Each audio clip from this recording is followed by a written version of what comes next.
Parliamo di OGM, parliamo di alimentazione, però in Diciamo, Italia sono proibiti. no, è complicata la E questione. allora la riprendiamo fra poco. L'Italia è un paese OGM free? Noi mangiamo OGM? Ciao a tutti, oggi rispondiamo a una domanda che mi è stata fatta da Andrea Mantoan in un video precedente. Dicono che noi in Italia non mangiamo OGM, però guardando la legislazione nutro qualche dubbio. Potresti fare chiarezza? Ecco, in realtà questo è un tema su cui si sentono un sacco di informazioni sbagliate. Molto spesso si dipinge l'Italia come un paese OGM free. OGM free vorrebbe dire, diciamo, non ci sono OGM sul suolo italiano. La domanda quindi è: l'Italia è veramente un paese OGM free? La risposta è no, no, no. L'Italia non è un paese OGM free. C'è molta confusione su questo tema, anche per via delle battaglie che si sono fatte sui giornali, in televisione, in Parlamento sul tema degli OGM negli anni scorsi, che secondo me non hanno mai contribuito a chiarire al cittadino italiano esattamente quale sia la situazione, che effettivamente dal punto di vista legislativo è piuttosto complicata. Tutta la battaglia che c'è stata negli anni precedenti, che c'è tuttora sugli OGM, riguarda in Italia e in Europa esclusivamente la coltivazione, non l'utilizzo. Non è una discussione di lana caprina. Io posso utilizzare un OGM, per esempio, importandolo dall'estero, però in Italia non posso coltivarlo. In Europa ci sono approvati circa, tra i 50 e i 60 OGM, le autorizzazioni variano e continuano a cambiare di mese in mese, per quello che si dice l'utilizzo feed and food, cioè l'utilizzo per consumo umano e per degli animali. Sono una cinquantina di prodotti e potete, se siete curiosi, trovarli in uno dei vari database pubblici che sono disponibili gratuitamente sul web. Uno per esempio è GMO Compass, e un altro per esempio è quello gestito direttamente dall'Unione Europea. Ci sono quasi solamente 4-5 tipi di OGM. C'è il cotone, che però noi non lo mangiamo, lo utilizziamo per fare magari dei vestiti o le banconote o la garza, il cotone idrofilo.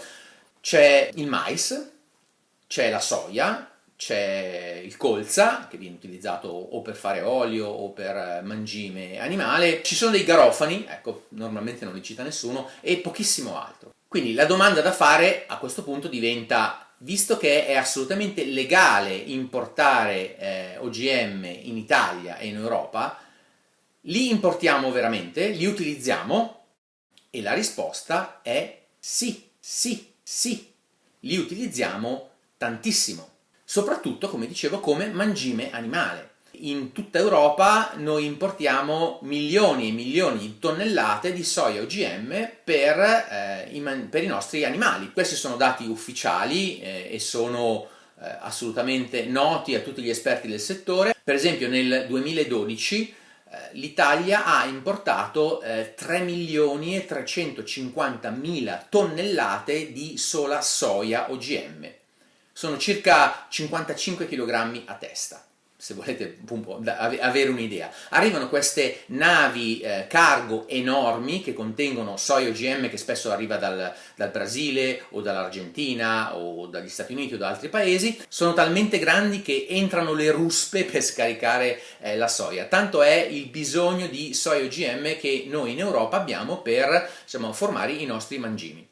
Quanti dei nostri mangimi sono composti da OGM? Beh, secondo l'Assalzoo, che è l'associazione che riunisce tutte le industrie che producono mangimi in Italia, l'87%, quindi quasi il 90% dei mangimi in Italia è prodotto con OGM. Questo è un dato ufficiale, Assalzoo l'ha dichiarato ufficialmente in una audizione in Parlamento. Perché importiamo così tanti OGM, così tanta soia OGM? Beh, il motivo è che noi non ne produciamo abbastanza. L'Europa è deficitaria per la produzione di soia e la soia è l'ingrediente principale per costruire tutta una serie di mangimi che noi poi diamo ai nostri animali. E siccome la soia al mondo è ormai quasi esclusivamente OGM, per tutta una serie di motivi, semplicemente, anche se volessimo, non potremmo importare della soia convenzionale o della soia biologica, perché non ce n'è abbastanza al mondo. Stesso discorso vale anche per il mais. Il mais italiano ormai non è più sufficiente per soddisfare le esigenze interne. Nel 2012, per esempio, il mais italiano in larga parte è risultato non adatto al consumo umano e nemmeno per gli animali, perché conteneva una altissima quantità di micotossine, che sono delle sostanze fortemente cancerogene, e per cui dal mangime sarebbero passate nel latte e poi addirittura nei formaggi e in tutto quello poi che veniva prodotto. Più del 30% del mais italiano nel 2012 è stato destinato a altro uso perché era tossico per l'uomo, e quindi siamo stati costretti a importarlo. Quindi, chiarito che in Italia non c'è nessun divieto di utilizzare OGM, l'unico divieto è quello della coltivazione, e chiarito anche che la maggior parte dei mangimi in Italia è fatta da OGM, ripeto, quasi il 90%, ci possiamo chiedere perché al supermercato non vediamo delle etichette con scritto, non so, formaggio prodotto da vacche alimentate con OGM. Beh, la questione è che l'Unione Europea obbliga giustamente a indicare in etichetta se un certo prodotto contiene un OGM. Quindi, per esempio, è raro, ma si può trovare dell'olio di soia prodotto da soia geneticamente modificata, e questo viene correttamente segnalato in etichetta. La stessa Unione Europea, però, nella sua legislazione non obbliga assolutamente a segnalare in etichetta se un animale è stato nutrito da mangime OGM.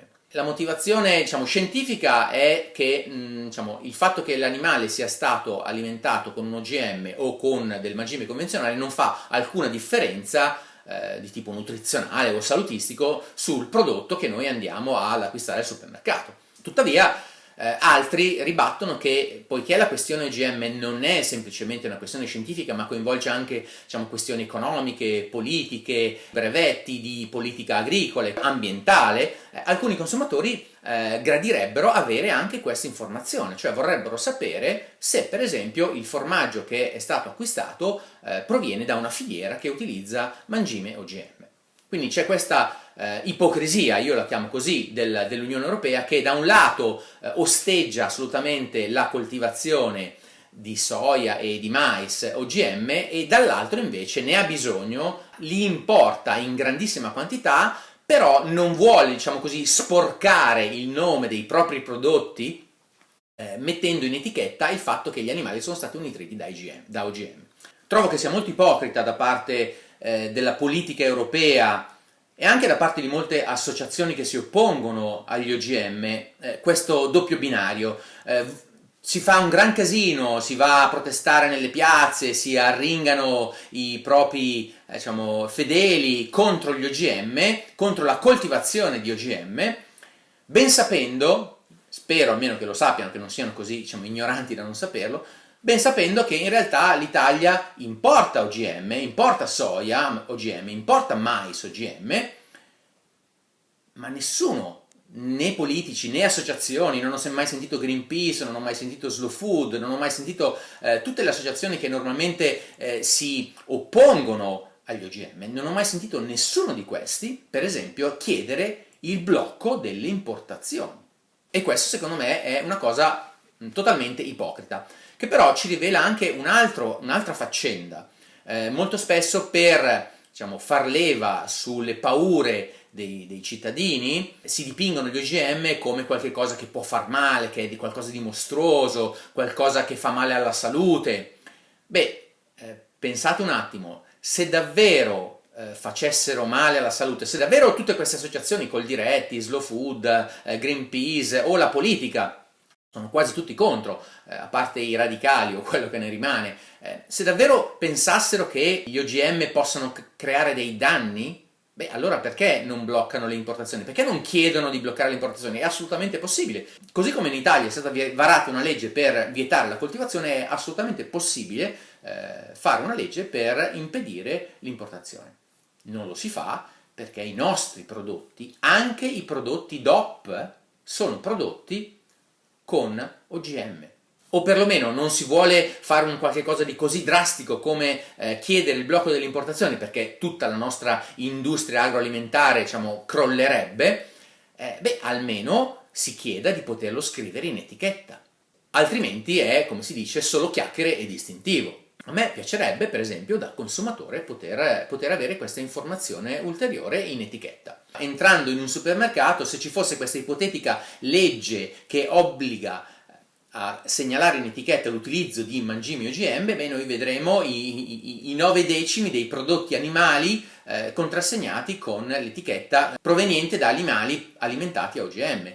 Uova, latte, yogurt, formaggi, carne, salumi, anche prodotti DOP, anche il parmigiano reggiano, anche il grana padano, anche il prosciutto di Parma, il San Daniele, il culatello, tutto quello che vi viene in mente della grande industria agroalimentare italiana è spesso proveniente da una filiera che utilizza degli OGM. OGM che vengono importati ma che non si possono coltivare. La maggioranza di voi probabilmente è, così come la maggioranza degli italiani è contraria agli OGM, va bene, non è questo il video per discutere dei pro e dei contro, io faccio semplicemente notare che è una situazione ipocrita e che l'Italia non è un paese OGM free, nonostante questo spesso venga sbandierato da associazioni, anche associazioni agricole, come per esempio Coldiretti. Voi sapete che il mondo agricolo è diviso, c'è da un lato Coldiretti che è ferocemente contraria e invece per esempio Confagricoltura che invece è favorevole a un utilizzo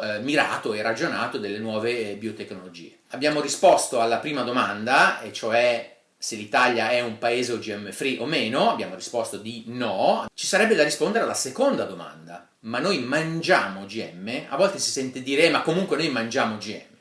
Sono andato un po' lungo però con questo video, per cui a questa domanda, che è un po' concettuale, risponderò in un prossimo video. Per ora vi saluto. Ciao!